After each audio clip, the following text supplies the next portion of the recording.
Your network is like your parachute. You need it way before it's time to jump. So let's start sewing that parachute.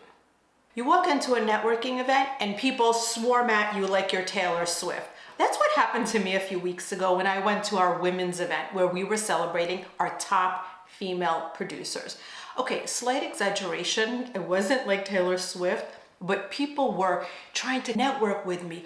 So much so that I went to bed hungry because I didn't get a chance to eat because everyone was trying to speak with me.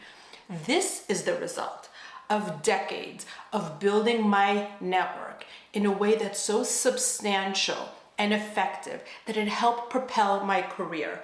Let me share with you my wisdom so that you can be a master networker and have this amazing system of support to help you rise to the top of corporate America. In order to succeed, you must have a network of relationships, not a bunch of business cards in your wallet and not thousands of connections on LinkedIn that you don't even know. True, meaningful connections. Those people that know you and trust you. I'm going to share with you how I built my network that helped me make more money, have more fun, and have a fulfilling and thriving career. First, be prepared when you go to that cocktail party. Have a plan. In the beginning, don't just wing it. I can now go into a party after decades and work that room, get in, get out, and make a meaningful connection. But in the beginning, I felt like a bee swarming around the beehive with thousands of others frantically, not knowing what to do. 2, feel the fear and do it anyway. When I was 21 years old, I graduated college, I was petrified of corporate America, networking. I didn't come from a corporate family. I was an immigrant from the former Soviet Union, and this was petrifying to me. I had a friend, Mike, who was on a very similar journey. He gave me this book called Feel the Fear and Do It Anyway. That mantra stuck with me, and it is something that I attribute to my success. No matter how uncomfortable, no matter how scared I felt the fear, and I did it anyway. When I have fear at work, I have this visual of an ice cold pool. What not to do? Don't. Dip your toe into the cold water and wait to get used to it. Then dip all your toes, then your foot, then up to your ankle, then up to your calf, and up to your knee. No, that's slow, torturous, and a waste of time. You're gonna feel just as uncomfortable. What I do imagine myself doing, just jumping into the cold pool, because I know I'll be just as uncomfortable for a short period of time and I can move on.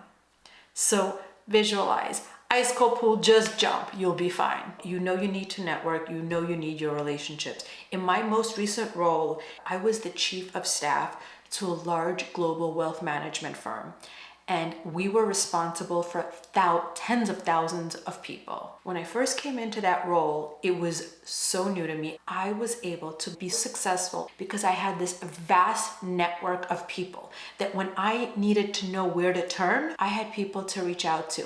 And not only were these people I met, but people in which I invested over decades. So now when I needed that help, I had this network of people that were helping me. If you have fear of networking like I did, remember, it's your mind trying to hold you back and keep you safe. But your life is not in danger at a cocktail party. No lion's gonna jump out and bite your head off. There's nothing to be afraid of. Keep moving. 3, for every person you meet, aim to do 2 things. Make a personal connection and learn something substantive about the company, their job, the industry. Every time you meet someone, you have to make a personal connection. When they feel invested, when you've connected on a heart level, that's when they want to go out of their way and help you. And your other opportunity is to learn. Your entire career, you should be expanding your knowledge. You can't just be a master of your own craft. If you're going to rise in corporate America, you need to have the big picture of how the company works, how the industry works, how the regulations work. Everything in the end, when you rise, is intertwined. Everyone has something that they're an expert in. Every time you meet someone, you have this opportunity to walk away smarter. And if you do this over decades, you'll have so many deep connections and you'll have this vast knowledge of things that you will use to lead and grow. A couple of examples of what I would do. I would ask the person, what's a major initiative that you or your department working on this year. Or if I would read something in the newspaper about that industry, for example, after the financial crisis, when new regulations passed, if it was related, I would say, how has the new Volcker regulation impacted your business? Or if I heard we were launching a new credit card, I would say, how is our new credit card that you're launching going to be different than that Amex in my pocket? I would learn something substantive, and all of this over decades, accumulating this knowledge. Now, when I look back, I'm not an expert in credit cards. I'm not an expert in insurance, but I know enough about how things interrelate that I can get a project done, but I can also connect people. So speak to that expert so that you can learn something in a fun and chill way. 4, ditch your friends. Say goodbye to that work wife. Don't cling there to the 1 or 2 people you know and stand safely in the corner eating those sliders. No, eat later. You have to get out of your comfort zone. Don't stick with your buddies. Move on. 5, come prepared to play tennis at every networking event. What do I mean? Come prepared with conversation starters, but don't just be an interrogator asking. For every conversation starter that you've thought of, be prepared to share something substantive of yourself. You are looking for commonality, for a connection. That means you have to open up and share of yourself. I'm not saying give your deepest, darkest secrets, but play tennis. Have this back and forth. So when you go to a networking event, come with 5 conversation starters. Make 2 or 3 of them personal and 2 or 3 of them business. For example, if you do the bare bones, which is, hi, I'm Lina, nice to meet you, how are you? That person's gonna say, I'm good, how are you? Don't say, I'm good, thanks. No, be prepared to share something. For example, I'm feeling so excited. We just launched this product that we've been working on for 2 years, and we've been working night and day. So this is a really well-deserved glass of wine. 6, exit gracefully. You're not expected to speak to the same person all night. I know it can feel awkward walking away and ending a conversation, but trust me, exit gracefully. Here's an example. It was really nice meeting you. I enjoyed learning about the banking industry. I'd love to grab coffee and learn some more if you don't mind. Cool. I'm gonna go say hi to a few people before I head home. Have a wonderful evening. See you soon. 7, keep notes. You're gonna keep notes because no matter how fascinating that conversation was or how memorable you think it is, you're gonna forget.